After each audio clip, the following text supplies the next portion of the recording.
The vaccine vexers.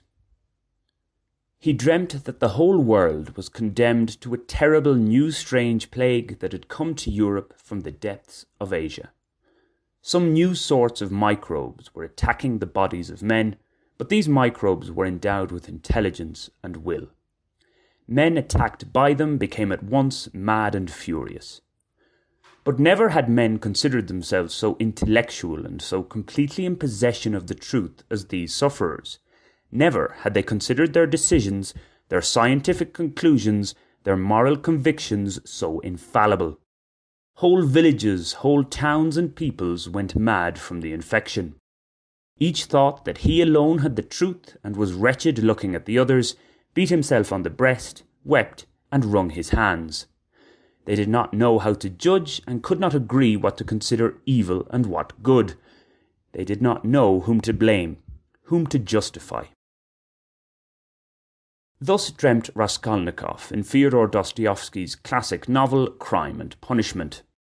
Published in 1866 and a dream in a work of fiction it may be, yet the passage could be used with some accuracy to describe human behaviour during this COVID-19 pandemic.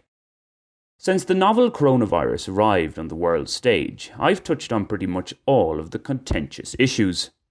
Namely, the collateral damage of wholesale lockdowns, together with the certainty of those endorsing them that they actually work and are worth it, and the coercive mass vaccination drive that with each passing day leaves more questions than answers.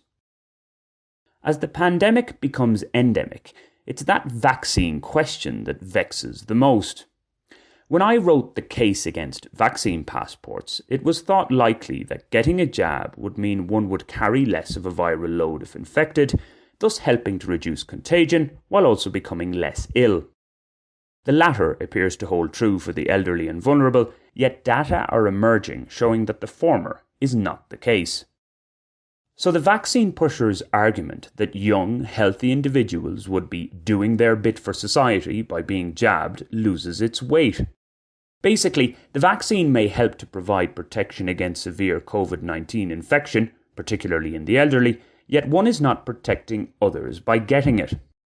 However, judging by social media, many still seem to believe that in getting a jab, they've helped save humanity. It's become common practice to publicly declare it, normally via updated profile pictures with colourful "I got the vaccine" graphics. You'd swear they'd just discovered the cure for cancer. These pietistic pronouncements are nauseating considering there is much we still don't know. They only serve to distance those with genuine questions that have yet to be satisfactorily answered. Even worse is the palpable anger from some of those vaccinated directed at those who are not. It's baffling. You're protected, guys, so why the annoyance? In fact, maybe all of us stupid folk not pharmaceutically protected will die from COVID soon, pruning humanity of much of its current asininity. You should be happy. I must add, I'd rather see vaccines administered to those who would truly benefit from them, no matter where they are in the world, ahead of some young Sam or Samantha in a high-income country with the finest medical care at their disposal. Just to be clear, I'm not anti-vax as a rule, despite being labelled thus by some people. I've had numerous inoculations throughout my life. It's simply that when it comes to the COVID jab, I'm far from convinced of its benefits for somebody like me at this remove. It also doesn't help that the leaders and public health officials now imploring, nay threatening us to get vaccinated have been anything but consistent throughout the pandemic. Okay, one must be willing to change tack when new information dictates, but even allowing for that, our decision makers have been suspiciously contradictory, within the myopic mindset that COVID is practically the only mortal threat we face. That many have now lost any remaining trust they had in them is not at all surprising. This returns us nicely to that prescient passage in Crime and Punishment. Raskolnikov's dream concluded. The alarm bell was ringing all day long in the towns. Men rushed together, but why they were summoned and who was summoning them, no one knew. Men met in groups, agreed on something, swore to keep together, but at once began on something quite different from what they had proposed. They accused one another, fought and killed each other. The plague spread and moved further and further. Only a few men could be saved in the whole world. They were a pure chosen people, destined to found a new race and a new life, to renew and purify the earth. But no one had seen these men, no one had heard their words and their voices.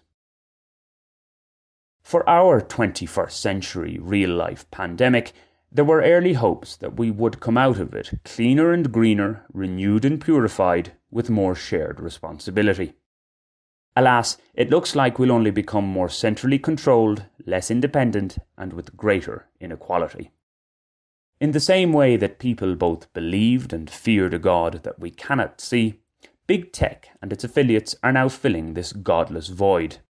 Largely invisible, unaccountable masters moulding the masses to fit into their utopia. Worryingly, most are marching merrily to the madness.